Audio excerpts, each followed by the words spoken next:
Let's talk about your Facebook business page. This is probably the most common area of opportunity for online e-commerce stores. People forget about their Facebook business page and forget that you have to cultivate a community and create that thriving business page before running ads.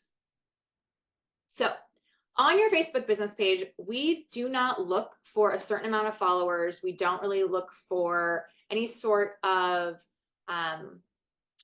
like follower count or anything like that. We're really looking to see if you have a thriving Facebook page. And what that means to us is, what is your engagement? Are you building a community? Are people engaged with your page? And are they turning up to follow you? And again, not looking for follower count, but are they tuned into the page and what you're posting? Also, are you building that community, or are you just selling at them nonstop? So how to create a thriving Facebook page, you need to start selling without selling. If I scroll your page, what will people learn about you as a business and you as a business owner versus just what you're selling? Are you building community, and are you cultivating thriving engagement?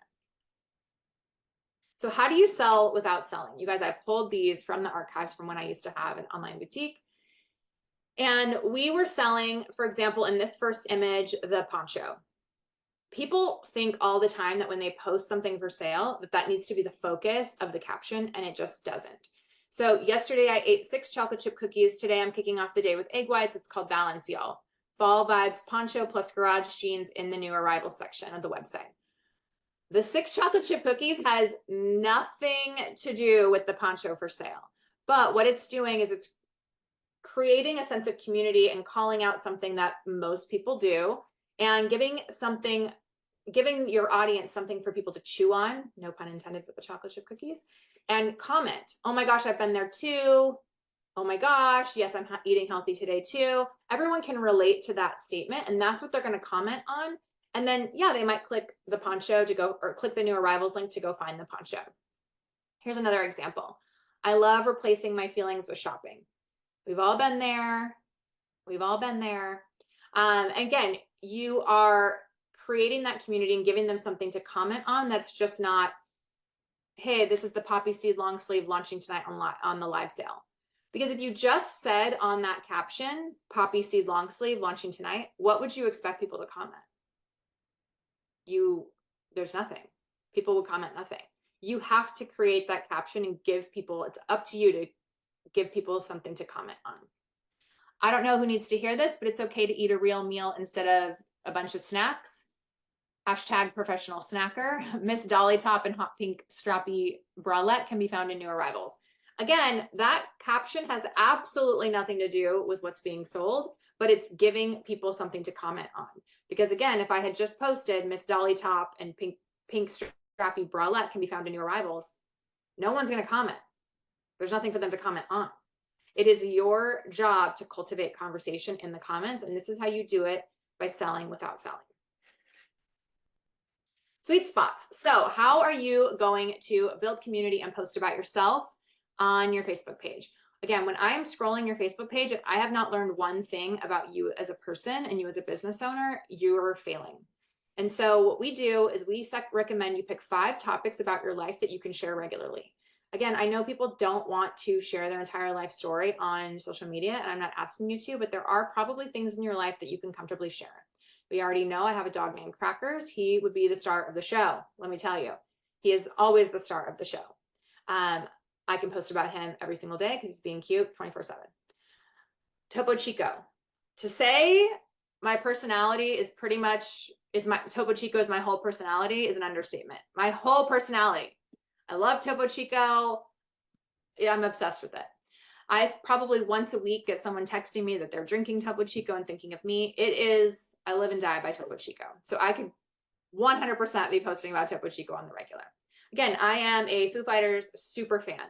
So I can constantly be integrating that into my posting, talking about Dave Grohl, Foo Fighters, etc. Makeup and skincare is something I enjoy, and also working out.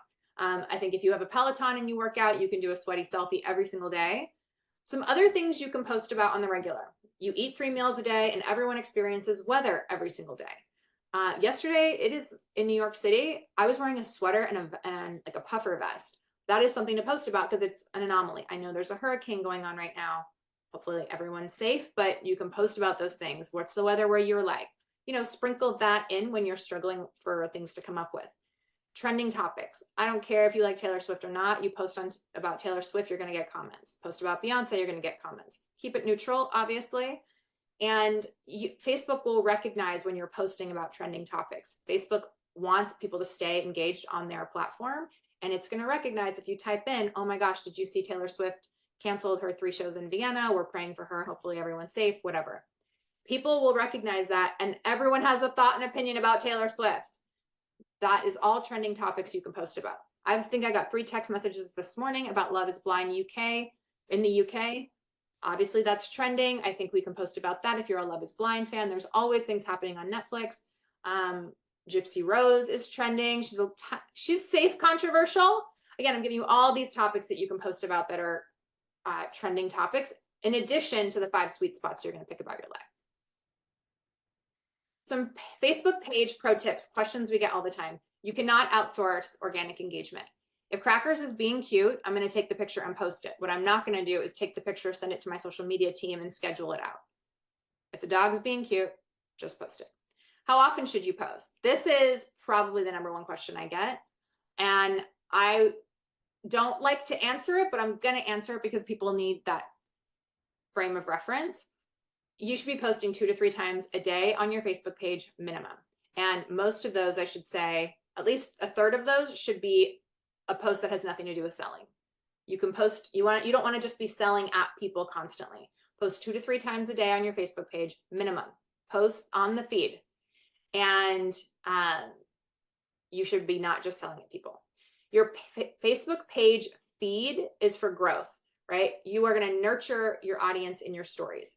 How is this also going to be different from what you're doing on Instagram? Instagram, you can continue with your once a day posting on your feed. Do not auto share those over to Facebook. You can post them separately.